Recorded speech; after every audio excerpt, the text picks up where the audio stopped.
Hi, I'm Jay Norix, and I'm the developer of Parts and Memory Therapy. And this is the fifth of 5 voluntary sessions with Kim. The first 3 were all aimed at reducing her premenstrual syndrome and premenstrual dysphoric disorder symptoms. The 4th session, we did not do any therapy because Kim was doing great. And this is the 5th session, and again, Kim is doing great. No longer meets criteria for those conditions. And so we're meeting for a summary of what we've accomplished, and then Kim will graduate. And that's all we're doing for today. Hello, Kim. Hi. Hello, everybody.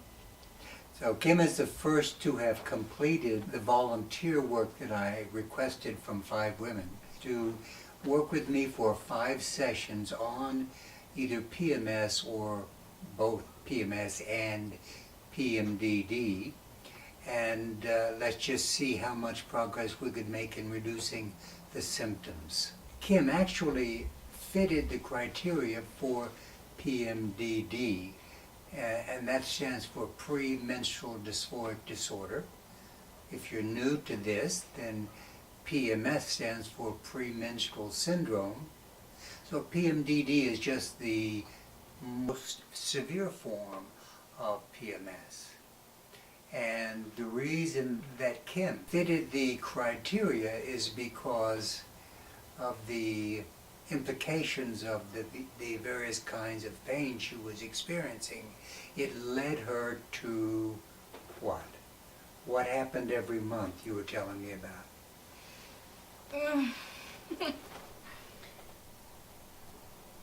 I would always threaten my relationship and threaten divorce and try to throw my husband out of the house. And it was very constant. It was constantly around the same time every month. Okay. So would you say that you did that 6 months in a row? Yes. Okay. If not more. Maybe for 9 months consecutive? The Yeah. last 9 months? Yeah, I would Okay. say so. So that result is why the more serious diagnosis of PMDD applies. And at the beginning of our work together, I asked Kim to fill out my questionnaire. It's a questionnaire that I have modified from the work of a gynecologist named Guy Abraham in actually 1980. And I put it together with 27 symptoms where the patient can rate herself anywhere from 0, no symptom, to a maximum of 3. So it's mild, moderate, and severe.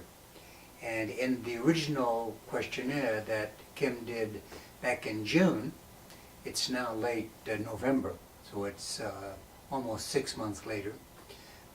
In June, she gave herself a score of 59.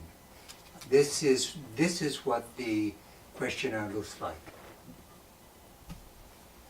And on the left side are 3 types of PMS or PMDD symptoms, and they consist on the left-hand side of cognitive and emotional symptoms, and the right-hand side there are a wastebasket category of other symptoms like acne, backache, constipation, diarrhea, hives, oily skin, and then a set of symptoms over the right-hand side too of symptoms that relate to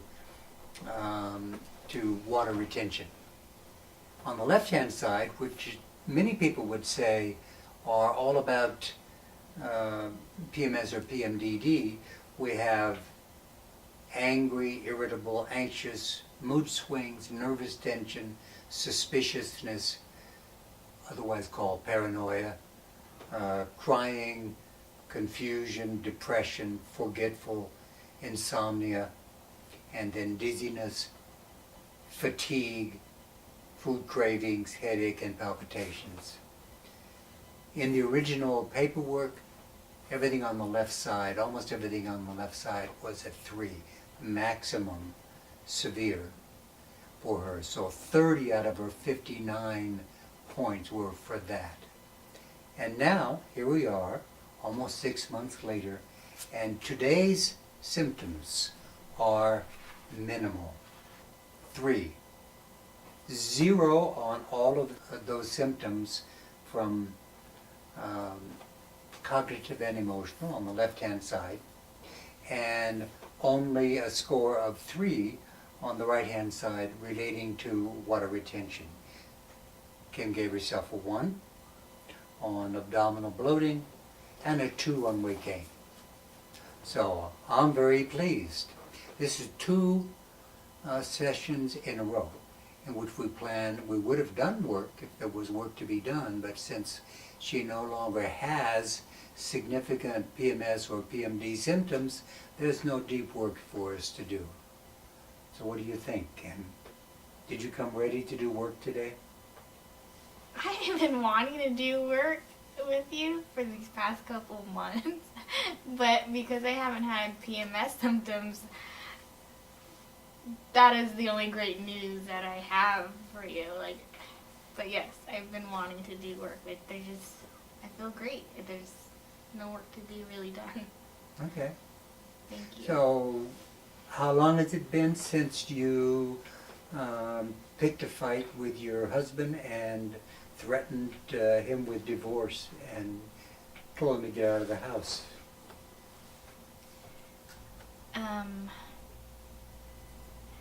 It's honestly been so long that I can't remember. Okay. So that's progress, right? Yeah, of course. And at this point, we're going to insert a little bit of information for you. I have 2 questionnaires specifically on PMDD. Unlike the PMS questionnaire, there are not details. There are 11 basic categories of symptoms. And as you can see, with the before list right here, with this before list, Kim had a yes on each of the 11 categories. All of these categories are, by the way, on the PMS list as well, but they are reduced into smaller sets here. So everything is met. Everything is yes. She meets all those. And then take a look at the dramatic difference 5, almost 6 months later here, the after.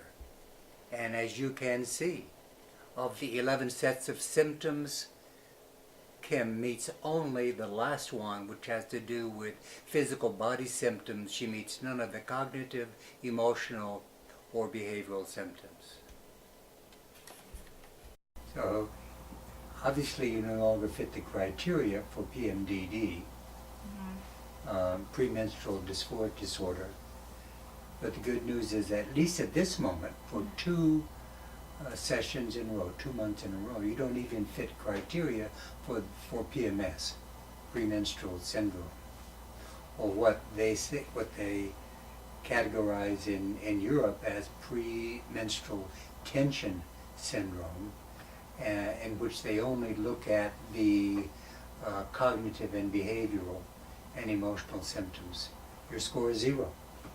No, you shouldn't be in therapy. Oh my God. So, I'm very surprised. At the same time, I am, only because I didn't know how fast that I was going to graduate from this. I just can't thank you enough about how this model has changed, obviously has changed my life, but how it has truly cured my PMS, PMDD. And I'm so grateful for that. I just can't believe how fast we were able to cure that. well, you're welcome. Thank you so much. Thank you so much. Great job. No, for you, great job. Thank you so much. Okay. That's awesome.